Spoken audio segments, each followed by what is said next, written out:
Hi, I'm John Underwood from Waterfront Communications Training. I'll begin with a confession. Once upon a time, I used to be a journalist, but now I help people to communicate more effectively with journalists, with their colleagues and with clients. Today I'm going to share my top 5 tips for getting your message across. Tip number 1, develop a narrative and key messages. We all love a good story. Children love a story at bedtime. People communicate through stories. Journalists talk about news stories. So develop a narrative for your communication and make it compelling. Because of A, we thought we'd try B. And when B worked, we thought, why not C? And then from your narrative, distill some key messages. Nothing too long, nothing too complex. Certainly no more than 3 messages, but enough to summarize what you're trying to get across. Tip number 2, have a purpose. Don't do an interview or deliver a presentation simply because you feel you've got to. Have a reason and a purpose for doing it. Often that will involve behaviour change. You might want your audience to support your position or buy your new product or even vote for you.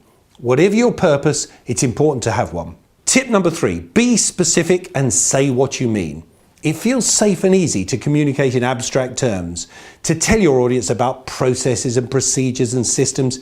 It's more difficult but more effective to tell them about specifics, about outputs and outcomes. Instead of saying, today sees the publication of a very important report, you might say, drinking tea stops baldness, according to a report published today. Get to the heart of the matter and get there quickly. Tip number 4, what does it mean for me? People always want to know, how is this going to affect me? The more you can answer this question, the more likely you are to achieve the outcomes you're looking for. That's why politicians are always looking for the type examples of the person they're trying to appeal to. With Mrs. Thatcher, it was Essex man. With Tony Blair, it was Worcester woman. For individuals and organisations, the target audience is usually much smaller than that, and that makes it easier to target the individuals concerned. And finally, tip number 5, smile.